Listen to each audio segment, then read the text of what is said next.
Dhaka Sylhet bus journey. আমার চরম শত্রুও যেন এরকম বাস জার্নি না করে।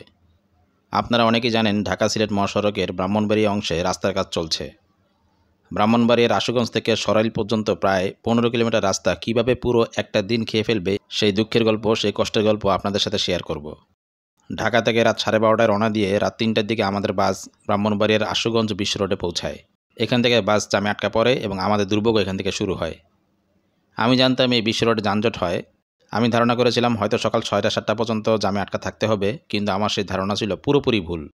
আপনারা হয়তো বিশ্বাস করবেন না, রাত 3টা থেকে সকাল 8টা পর্যন্ত বাসের চাকা 1 ইঞ্চিও নড়েনি। ড্রাইভার বাসের ইঞ্জিন বন্ধ করে ঘুমাচ্ছিল। শুধু আমাদের বাস না, আশেপাশের ট্রাক, প্রাইভেট কার, মাইক্রোবাস সব গাড়ির ইঞ্জিন বন্ধ।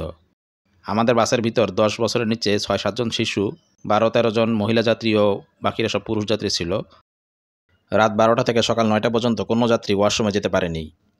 9টার পরে পুরুষ যাত্রী ও বাচ্চারা রাস্তার পাশে কাজ সারলেও নারী যাত্রীদের ওয়াশরুমে যাওয়ার কোনো সুযোগ ছিল না। সকাল 10টার দিকে চড়া রোদ উঠলে বাসের ভিতরে অসহ্য গরম লাগতে শুরু করে। প্রচণ্ড গরম, ক্ষুধা, তৃষ্ণায় বাসের ভিতরে বাচ্চারা কান্নাকাটি করতে থাকে। আশেপাশে কোনো খাবারের দোকান ছিল না যে যাত্রীরা কিছু কিনে খাবে। কাছাকাছি গন্তব্যে যাত্রীরা বাস থেকে নেমে হাঁটা শুরু করে। এই বিভীষিকার মধ্যে সকাল 11টার দিকে বাস বিশ্ব রোডে সেই অভিশপ্ত গোলচত্বর অতিক্রম করতে সক্ষম হয়। আমরা ভেবেছিলাম এবার হয়তো বাস টান দিবে, কিন্তু 5-7 কিলো চলার পর বাস আবার জামে পড়ে। এরপর জ্যাম ঠেলতে ঠেলতে দুপুর 12:30টায় বাস ব্রাহ্মণবাড়িয়া সরাইল পার হয়। সরাইলের পর আর কোনো যানজট ছিল না। বাস একটানে দুপুর 2টার দিকে হবিগঞ্জের মাধবপুরে এক হোটেলে যাত্রা বিরতি দেয়। বাসের সব যাত্রী সকালের এবং দুপুরের খাবার একসাথে খায়।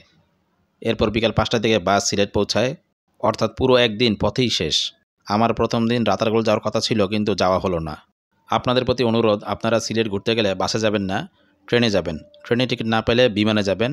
আর যদি বাসে যেতেই হয় তাহলে 16-17 ঘন্টা জার্নির প্রিপারেশন নিয়ে যাবেন। পর্যাপ্ত খাবার, পানি ও হাত পাখা সাথে রাখবেন। রাস্তার কাজের যে অবস্থা, মনে হয় না আগামী 6 মাসের আগে রাস্তার কাজ পুরোপুরি শেষ হবে। সবাই ভালো থাকবেন, বুঝে শুনে সিলেট যাবেন। ধন্যবাদ।